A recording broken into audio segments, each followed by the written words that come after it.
I was in Hong Kong interviewing with a bank, with an investment bank, and a friend of mine who was there just recommended that I get this bug out of my system, and she had impeccable sort of logic, and she said, you're 24 years old, and you have zero debt, you don't have a family, you just can start off, and the worst case scenario in 6 months it won't work out, and you know how to wear a suit, and you're reasonably intelligent, and you'll get a job. So that sounded pretty good. I turned down the offer in Hong Kong and came back to Karachi, and that's when I set up Creative Chaos. I started in my uncle's sort of office, and he was an architect, and he had a small room available.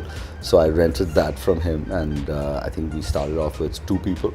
And it was, you closed, went after every piece of business there was there. There was a lot of hustle. We've been a platform agnostic company from day one, and we work with startups, which is very exciting. We work with very large companies. We now work with some global sort of consulting companies, helping their clients deliver some technology, and digital transformation is a big part of what we do today.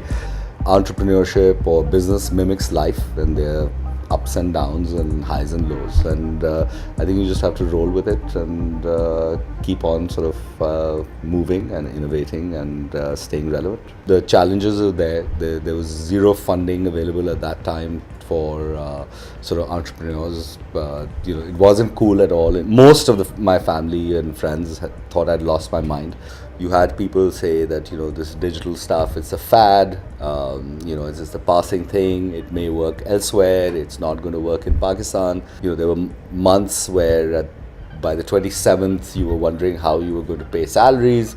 I've been very fortunate to have some spectacular mentors throughout my life, and one of the early things that I learned was that relationships are very important, and if you strip down everything, ultimately things are about relationships. So your key hires, the people that you work with, I think that's again challenging, because at that time you don't have the money to pay market salaries.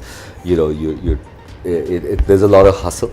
I think when you grow, the challenges grow as well. I think that Pakistan is a challenging business environment, and you have to learn how to navigate them. It's not for the faint-hearted. One thing that we always did was not promise something that we couldn't deliver. The most underplayed part of success is luck, and just sometimes you hit the right notes at the right time.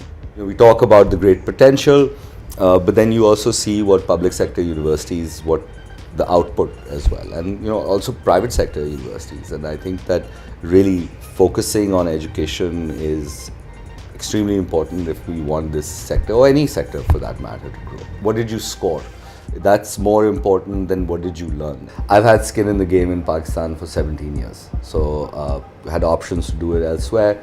This is where we set up shop, and this is where we're from, and I think there's a tremendous potential here. I mean, you look at the size of the country, 220 million people. That's a huge market, and regardless of what happens anywhere in the world, these people, we will go to school, we're going to need healthcare, we're going to need communications, we're going to eat out. So I think there's a lot of potential, and people make money here.